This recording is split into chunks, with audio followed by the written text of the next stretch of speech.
Bienvenidos a un capítulo más de nuestro libro Naila y el cocodrilo blanco. Naila y el cocodrilo blanco. Muy bien, ¿estamos todos listos? Vamos a comenzar. El día de hoy tenemos el capítulo El árbol de los espíritus de fuego. El tronco, desequilibrado por el peso de Naila, hundió sus raíces en el agua. La jovencita que se había tomado de ellas comprendió instantáneamente que debía librarse de su apoyo para poder llegar a la superficie. Pero la rápida corriente le había soltado los cabellos y estos, enredarse en las raíces, hicieron la lucha tan difícil que Naila, durante unos pocos y desesperados segundos, casi cedió al terror. Luchó por librarse de la masa de raíces y tiró hacia un lado y otro. Al hacerlo, se arrancó algunos mechones. Se abrazó al áspero tronco, poniendo en juego cada músculo y todo el conocimiento que tenía acerca del agua. Finalmente logró librarse y mantenerse la cabeza sobre la superficie. Aspiró el aire a pleno pulmón mientras permanecía aferrada aún al tronco. Cuando recobró un poco, se afirmó en la parte superior del árbol flotante. Se estaba acercándose la noche y Naila vio que ya había doblado la curva del río más inmediato a su aldea. No había ninguna canoa a la vista y sus oídos llegaba el rumor del río, pero no se percibía ninguna voz, ningún sonido que denunciara la presencia de seres humanos. Naila comprendió que debía mantenerse aferrada al tronco si no quería ser arrastrada por la corriente crecida. Luchó y se esforzó hasta que pudo echarse atravesada sobre el tronco y descansar en esa posición durante unos momentos.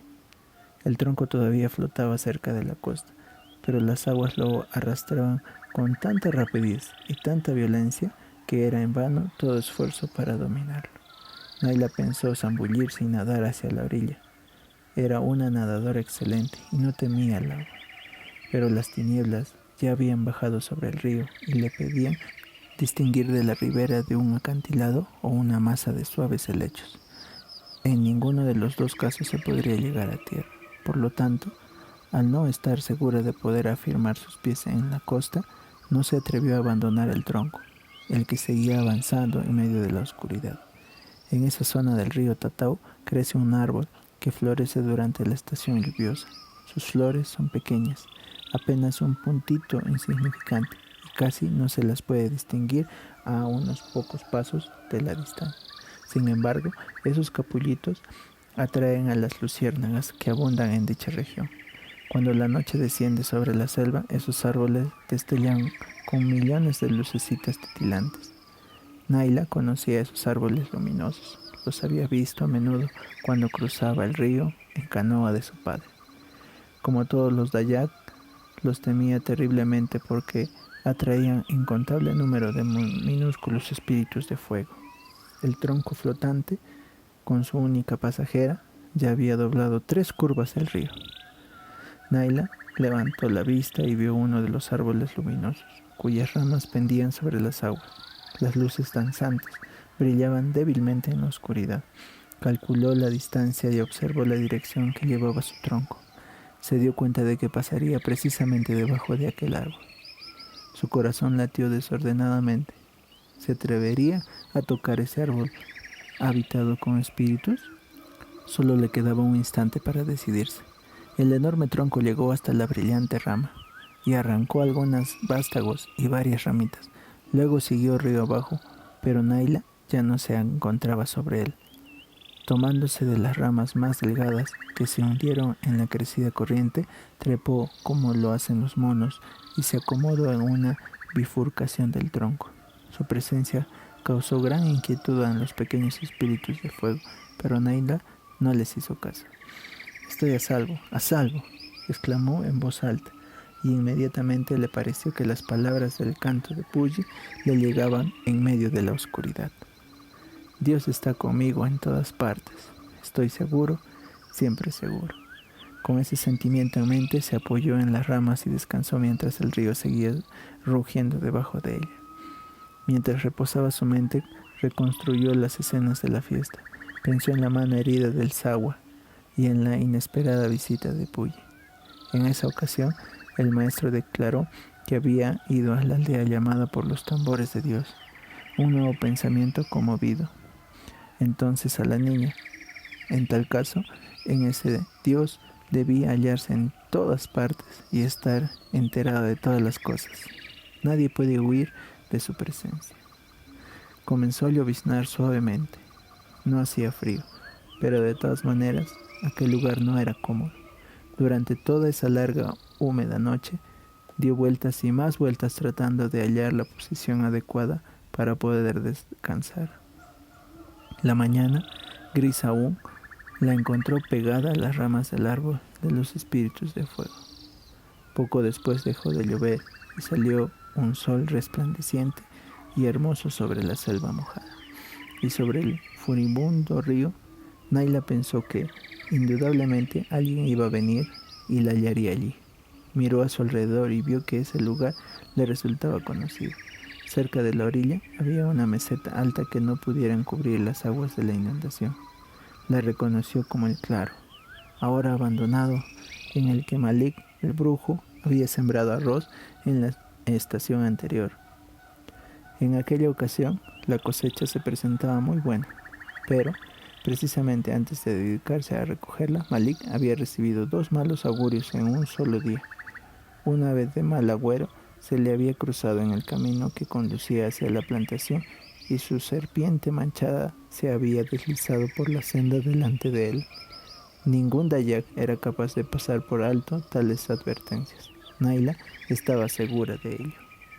También recordó que Malik había pronunciado una maldición sobre ese lugar con el fin de que ninguno de los habitantes del río Siete debiera acercarse a él. Quizás aún estuvieran por allí las ramas y las piedras que eran señal del tabú. La niña movió sus piernas entumecidas y trató de planear lo que podía hacer en situación en que se hallaba. Seguir sobre el árbol no tenía sentido. Por otra parte, no la dejaba en paz el desanimador pensamiento de que probablemente ningún bote se acercaría hasta ese lugar debido a la maldición que Malik había pronunciado sobre él. Todo viajero pasaría junto a la ribera opuesta, y nadie podría ver el árbol de los espíritus de fuego desde una distancia tan grande. Pero también tuvo un pensamiento más consolador. Sabía que cuando Dayak tiene una plantación de arroz, siempre construye en un lugar un reparo de bambú y de hojas de palmera para poder descansar durante las horas calurosas del día y hasta para poder dormir durante las noches, a fin de vigilar su sembrado. Malik también debía de haber construido una choza por allí. Naila escudriñó desde las ramas, pero no podía divisar ninguna señal de choza, sino solo un par de palmeras de cuya médula se extrae el sagu, una fécula muy nutritiva. El viento agitaba su follaje denso y húmedo. Sin embargo, había que en algún lugar debía de estar la habitación. Se decidió, bajaría del árbol a fin de ir y explorar los alrededores. El río, todavía crecido, rugía salvajemente debajo de ella. El tronco del árbol se hallaba sumergido en el agua debido a la crecida. No sabía cuán profundo era el brazo de agua que la separaba de la tierra firme. No podía calcular su velocidad, pero debía arriesgarse a cruzarlo. Sujetó firmemente sus cabellos y se deslizó por el inclinado tronco. Se zambulló y nadó sin dificultad hasta alcanzar la tierra. Ahora se hallaba en el límite de un arrozal abandonado. Como había supuesto, se trataba del que Malik había cultivado el año anterior. La densa plantación se había convertido en un matorral, en una masa empapada de tallos oscuros. En diversos sitios vio los brotes de paddy, de arroz, que nunca habían sido cosechados. Luego descubrió la choza, o lancao, como la llaman los aborígenes. Se hallaba en un claro y a la sombra de las palmas de sago. Ahora estoy segura, hasta tengo casa, se dijo Naila, y si está arruinada, ya sabré cómo repararla. Muy resuelta y con espíritu más calmado, se acercó a la cabaña, que estaba fundada sobre 8 robustos estacas. Las paredes de bambú partido no se hallaban muy dañadas, pero el techo estaba hecho pedazos en el suelo. Naila calculó rápidamente la cantidad de hojas de palma de sagu que le harían falta para fabricar un techo nuevo. Teniendo tan cerca aquellas palmeras, no le iba a costar mucho trabajo techar una choza tan pequeña. Había ayudado muchas veces a su madre en la construcción de techos. Sabía cómo había que sujetar las hojas a las paredes con troncos de lianas. Ahora lo único que me hace falta es un cuchillo, se dijo, y como Malik se fue tan rápido de este lugar, ahuyentando por los malos augurios, es posible que haya dejado algunos por aquí. Buscó por todas partes, levantó el techo caído y rastreó los desechos de la choza con sus pies. Finalmente subió la escalerita de bambú y entró en la cabaña. Allí descubrió el cuchillo. Estaba herrumbrado y tenía la punta quebrada, pero era un cuchillo. Todos los cuchillos de Malik eran buenos, él mismo los forjaba. Este se hallaba clavado entre la pared y el bambú, y uno en los postes. Con el cuchillo de Malik en sus manos, Naila fue asaltada por una intensa nostalgia de su hogar. ¿Qué estarían haciendo sus padres en estos instantes? ¿Qué posiciones se harían acerca de la suerte corrida por su hija? ¿Procurarían hallarla? Sin duda podían llegar hasta ella en cualquier momento. ¿Y cómo podría indicarles el lugar en el que se encontraba? Oh, si tan solo tuvieran un tambor, suspiró Naila. Casi 5 kilómetros de selva virgen la separaban de su aldea. Ni ningún dayak había abierto jamás un paso tan extenso en la espesura.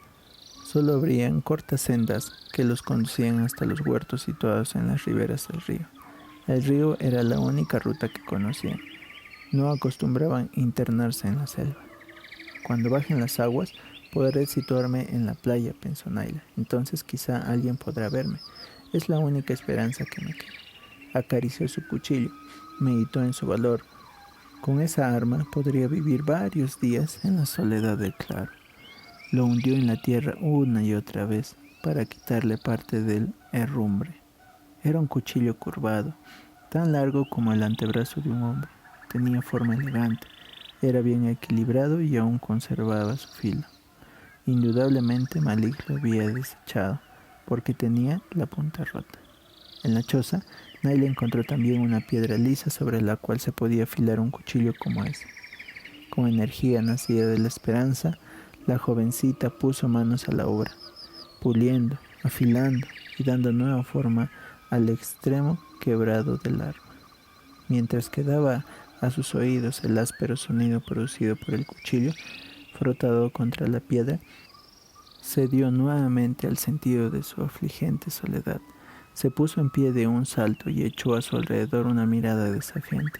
«Si los espíritus buenos me ayudan», exclamó en medio de la solitaria floresta, «pediré a mi padre, el gran jefe Ladaj, que les presente ricas ofrendas». Pero después de formular esa promesa, cuando se sentó nuevamente junto a la piedra de afilar, sintió una extraña debilidad y la convicción de que había hecho algo malo. Una vez más, recordó el canto de Puyi. Dios está conmigo en todas partes. Estoy seguro, siempre seguro. La selva no estaba vacía, Dios estaba allí. Dios estaba en todas partes y debía ser más grande que todos los espíritus. ¿No le había dicho Puyi que Dios era el autor de todas las cosas? Entonces no debía dirigirse a los espíritus, sino a Dios. Con el cuchillo afilado entre las manos, Naila alzó sus ojos al cielo lleno de sol y clamó: «Oh Dios, tú que estás en todas partes, yo creo en ti, te necesito. Enséñame cómo debo mostrar mi gratitud». Entonces le pareció que un velo de protección se tendía entre ella y los peligros de la selva.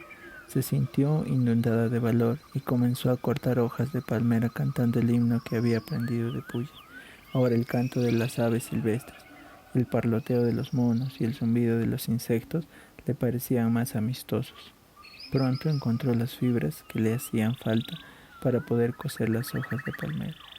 Sujetó las hojas y las cosió de modo que la parte más gruesa y dura de las nervaduras formara la cumbrera del techo, y las hojas dobladas y apretadas una contra la otra quedaran formando un largo fleco hasta tocar las paredes.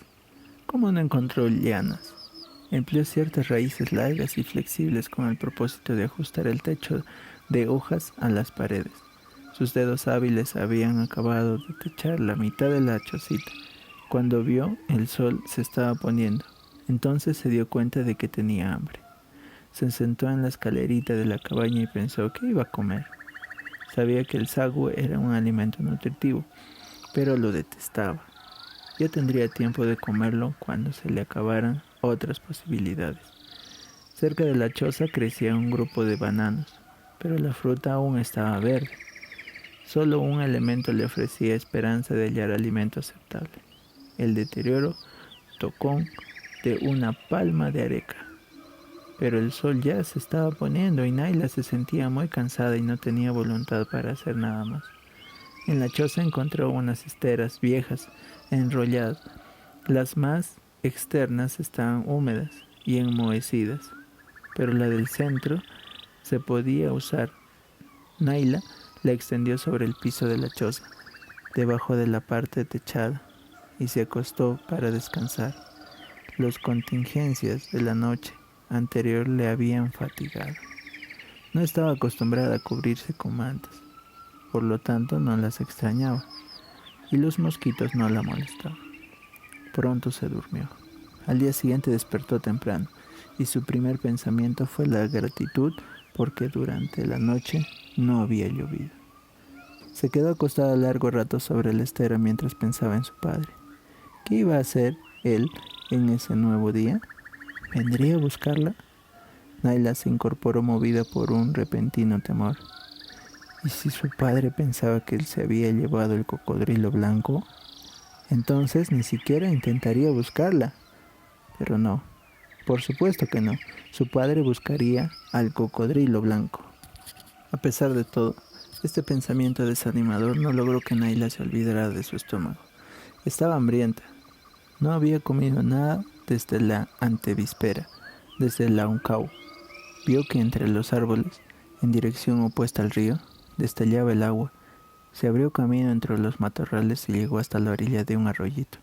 Siguió su curvado lecho hasta que descubrió el punto en que se desembocaba en el Tatau, formando un ángulo agudo. Trató de recordar el nombre del arroyo, y lo logró. Los Dayak lo llamaban Batu, porque en su desembocadura hay una gran cantidad de piedras enormes, y Batu en su lengua significa piedra. A pocos metros de la desembarcadura del arroyo encontró una roca chata, excelente para ser usada como lavadero. Se sumergió en el agua y se frotó la piel con una piedra redonda y áspera. Luego lavó su corta pollerita, tejida a mano, golpeándola y fregándola contra la roca chata. Finalmente se vistió a pesar de que su ropa aún estaba mojada. Entonces, para poder observar el río, apartó sus manos, las ramas de los árboles que pendían sobre el agua. Precisamente en ese momento, entre las raíces de un gran árbol y en el lugar en el cual el arroyo desembocaba en el río, apareció lentamente una figura. Era el cocodrilo blanco. Naila quedó petrificada. Parecía ser parte de la roca sobre la cual estaba de pie. Ni siquiera pestañeó, ni se apartó del apoyo que le brindaba. La rama se quedó expectante hasta que el cocodrilo penetró en la corriente del Tatao y desapareció de su vista. De modo que el gigante blanco vivía allí, en ese arroyo, y debía de tener su guarida debajo de esas riberas. Mientras caminaba hasta su choza, Naila pensaba: ¿sería verdad que el espíritu de la joven Kayan vivía en ese cocodrilo? Una cosa era cierta: la presencia del saurio indicaba que nadie había podido cazarlo todavía. Aunque muchos habitantes de su aldea lo debían de estar acechando, Naila tomó su cuchillo y comenzó a cortar el tocón de la palma de areca. Era un tocón bastante grande. Malik, de haber sido el que había cortado la palmera durante la época de cultivo del año anterior, el tocón estaba completamente podrido, de modo que no le costó voltearlo, y menos aún partirlo a lo largo.